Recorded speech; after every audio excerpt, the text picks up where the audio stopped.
नमो बुद्धाय मित्रांनो, पुन्हा एकदा आपल्या सर्वांचे आपल्या आवडत्या मनपसंत चॅनल मन शांतीवर आपले सर्वांचे मनस्वी स्वागत आहे. आपण भगवान बुद्ध आणि त्यांचा धम्म या पवित्र ग्रंथाचे वाचन करीत आहोत. मित्रांनो, काल आपण राजपुत्राचे महामंत्र्यास उत्तर व सिद्धार्थाचा संघात प्रवेश हा भाग पाहिला. आज त्या पुढील भाग, सिद्धार्थाचा संघाशी संघर्ष. चला तर मग सुरू करूया आजच्या वाचनाला. उपभाग 14, संघाशी संघर्ष. सिद्धार्थाला शाक्य संघाचे सभासद झाल्यानंतर 8 वर्षे लोटली. संघाचे ते एकनिष्ठ व बाणेदार असे सभासद होते. स्वतःच्या खाजगी कामात ते जेवढे लक्ष देत असत तेवढेच लक्ष ते संघाच्या कार्यात घालीत असत. संघाचा सभासद म्हणून त्यांचे वर्तन आदर्श असे होते व त्यामुळे ते सर्वांना प्रिय झाले होते. ते संघाचे सभासद झाल्यापासून 8व्या वर्षी एक अशी घटना घडली जी सिद्धार्थाच्या कुटुंबाच्या बाबतीत एक दुर्घटना व सिद्धार्थाच्या जीवनातील एक आणीबाणीची ठरली. या दुःखांतिकेचा आरंभ असा झाला. शाक्यांच्या राज्याच्या सीमेला लागून कोलियांचे राज्य होते. रोहिणी नदीमुळे ही दोन्ही राज्ये विभागली गेली होती. रोहिणी नदीचे पाणी शाक्य व कोलिय हे दोघेही आपापल्या शेतीकरिता वापरीत होते. रोहिणी नदीचे पाणी प्रथम कोणी व किती घ्यावे याबद्दल प्रत्येक सुगीच्या हंगामात त्यांचा वाद होत असे. या वादाची परिणती भांडणात व काही प्रसंगी मारामारीतही होत असे. सिद्धार्थाच्या वयाला 28 वर्षे झाली. त्या वर्षी शाक्यांच्या व कोलियांच्या सेवकात नदीच्या पाण्यावरून फार मोठा संघर्ष झाला. दोन्ही बाजूंच्या लोकांना दुखापती झाल्या. जेव्हा या संघर्षाची माहिती शाक्य व कोलिय यांना मिळाली तेव्हा हा प्रश्न आता युद्धानेच कायमचा निकालात काढावा असे त्यांना वाटले. म्हणून शाक्यांच्या सेनापतीने कोलियांशी युद्ध पुकारण्याचा प्रश्नावर विचार करण्यासाठी शाक्य संघाचे अधिवेशन बोलवले.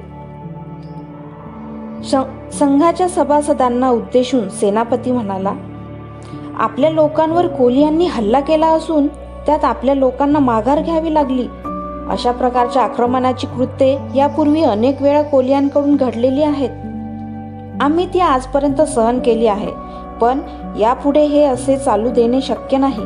हे थांबलेच पाहिजे आणि हे थांबविण्याचा एकच मार्ग आहे, तो म्हणजे कोलियांविरुद्ध युद्ध पुकारणे हाच होय. कोलियांविरुद्ध संघाने युद्ध पुकारावे असा मी ठराव मांडतो. ज्याचा विरोध असेल त्यांनी बोलावे. सिद्धार्थ गौतम आपल्या जागी उभे राहिले आणि म्हणाले, या ठरावाला माझा विरोध आहे. युद्धाने कोणताही प्रश्न सुटत नाही. युद्ध करून आपला हेतू सफल होणार नाही. त्यामुळे दुसऱ्या युद्धाची बीजे रोवली जातील.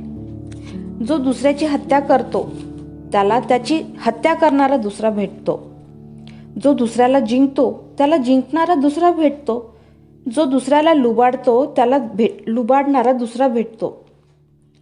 सिद्धार्थ गौतम पुढे म्हणाले, संघाने कोलियांविरुद्ध युद्धाची घोषणा करण्याची घाई करू नये असे मला वाटते. प्रथम दोष कोणाचा याची खात्री करून घेण्यासाठी काळजीपूर्वक चौकशी केली पाहिजे. आपल्यालाही लोकांनी आक्रमण केले असल्याचे मी ऐकतो. हे जर खरे असेल तर आपण सुद्धा निर्दोष नाहीत हे सिद्ध होते.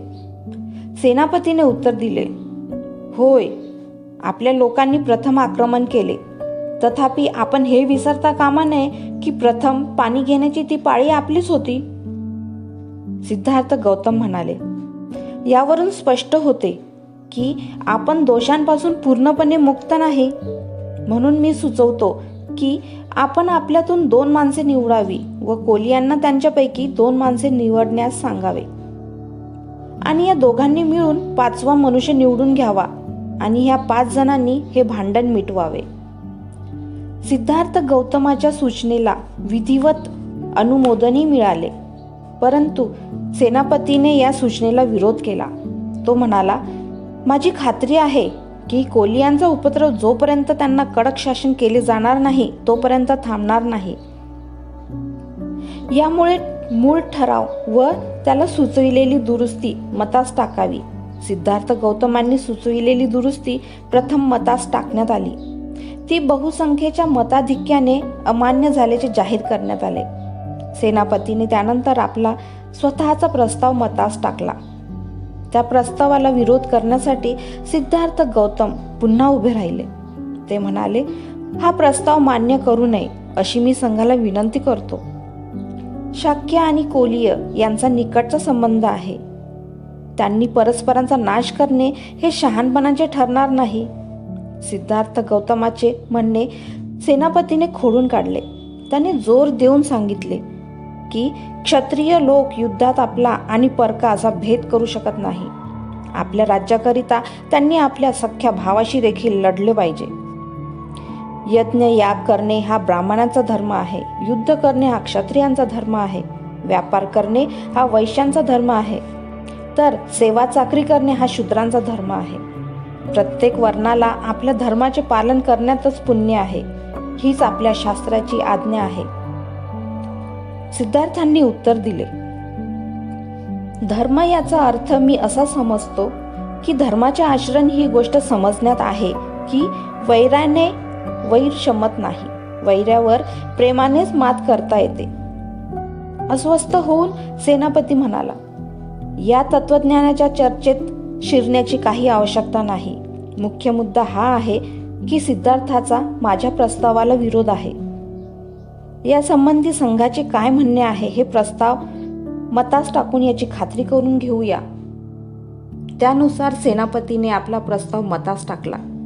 फार मोठ्या बहुमताने तो संमत झाल्याचे घोषित करण्यात आले. मित्रांनो, आजचे वाचन आपण आज इथेच थांबवूया. वाचन आवडले असल्यास लाईक, सबस्क्राईब करायला विसरू नका. धन्यवाद. तेरा मंगल तेरा मंगल होय रे.